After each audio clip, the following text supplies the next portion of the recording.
Hello, welcome back to part 2 of my lecture on probability and statistics. Now we're going to be discussing data visualization. In this section, we're going to be talking about data visualization from a descriptive point of view. Later on, we can try and infer what it would be to visualize our population from our descriptive visualization of our sample. So what we're going to do is we're going to assume that we have 3 fair coins. And we're going to flip them. So I'm going to try and denote the set of all possible combinations of flipping these 3 coins. So I'm going to create a big set of sets, and in the first set, I'm going to have tails, tails, and tails. Oops, I put that comma in the wrong spot. So 3 tails. Then I'm going to fix this one and alternate. So I'm going to go tails, heads, tails. Then I'm going to go to the next one. I'm going to go tails, heads, heads. Actually, what might be easier is to note all of the instances in a column. So this is no heads. This is all the ways to have 1 head, and this is all of the ways to have 2 heads. And then we'll have 3 heads. So what we'll do here, oops, that's the wrong symbol. We'll go here, we'll go 3 heads. And that's an H. So that's 3 heads there. So we're going to put a comma, and then we're going to skip this spot, and we're going to put the next one right here. So we need another way to have 1 head. So we can have tails, tails, head. We can have this being 2 heads, a head here. And so we'll do head, head, tails. And then we'll also put here. So we have 2 heads here, 2 heads here, and then we need the outside. So we'll have head, tails, head. Okay, and then over here, so we're just missing the part where it has heads here, tails, and tails. Okay, so what we've done is we're going to close the set as if this is the last element. So this is what I would denote as my sample space of flipping 3 fair coins, where I have only one way of getting 3 tails, only one way of getting 3 heads. I have 3 ways of getting heads only once. I can put heads in the first coin, heads in the second coin, or heads in the third coin. I have 3 ways of getting heads twice. I can have the first 2 be heads, I can have the second 2 be heads, and I can have the outer 2 be heads. Because remember, if the middle one is head, only one of the other ones can be head. And if the outer ones are heads, then the center one has to be tails. So now the question is, how do I visualize what this might look like? Well, I'm going to organize this into, I'm going to call the number of heads equal X, right? And so now what I'm going to do is say, okay, X equals 0, 1, 2, or 3. Now I'm going to ask myself the question, how frequently do these things happen? So we'll say the frequency of X is equal to, okay, 0 times happens once. 1 time happens 3 times. 2 times happens 3 times. And 3 times happens once.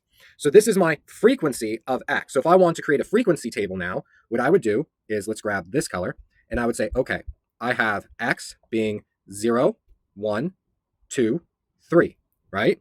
And then how many times does X equal 0? I have exactly, so I'm going to put this as a 1, a 2, and a 3. So I have X being 0 exactly 1 time. So I'm going to put a bar here. I have X being 1 exactly 3 times. So I'm going to put a bar here. I have X being 2 exactly 3 times. And I have X being 3 exactly 1 time. So this is what I would call a frequency distribution table. So this is how the frequency of X is distributed. If I want a histogram, a relative frequency distribution, I need to count the possible combinatorics here. So this is called a frequency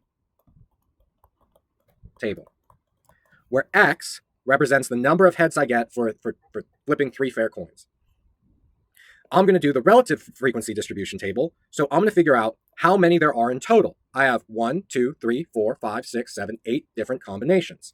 Another way I could count this is by adding up all of the frequencies. I have 8 here. So that means that the relative frequency of X being 0. So now I'm going to pick a different color, and I'm going to do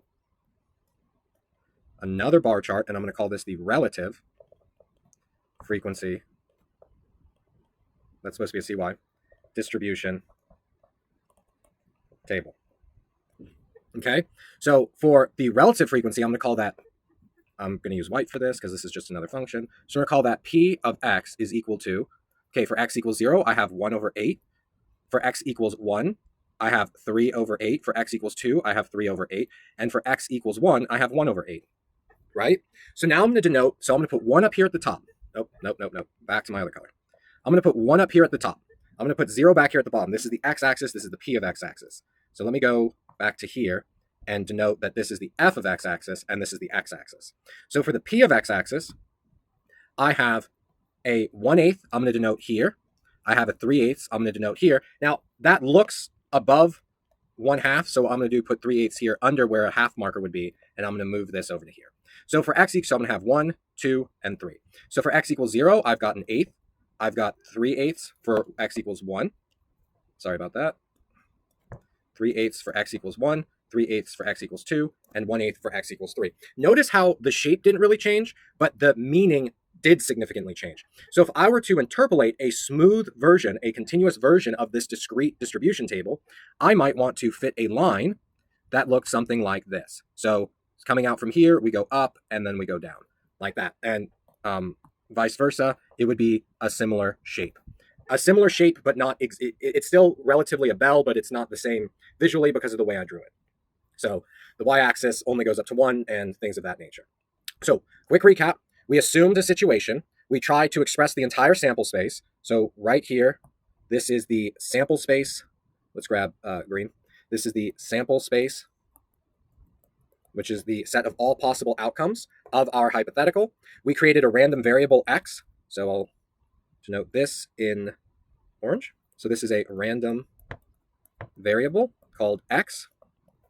We found a frequency of x called f of x. We plotted that into a frequency table. We found a relative frequency or a probability of x, and we plotted that into a histogram.